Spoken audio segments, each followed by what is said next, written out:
మీకు తెలుసా Mumbai one day trip ఇంత సింపుల్ బడ్జెట్లో అయిపోతుందని? అవునండి. ముందుగా అయితే మనం సిఎస్ఎంటీ స్టాపింగ్లో అయితే దిగాలి.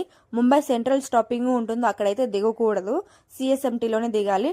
అక్కడ నుండి బయటికి రాగానే మనకైతే ఫుడ్ పాయింట్ కూడా ఉంటుంది. తినేసి బస్ స్టాప్ పక్కనే ఉంటుంది, బస్ అయితే ఎక్కేయాలి. 6 రూపీసేనండి బస్సుకి అయితే. అక్కడ నుండి మనం ఫస్ట్ అయితే తాజ్ హోటల్కి వచ్చేస్తాము.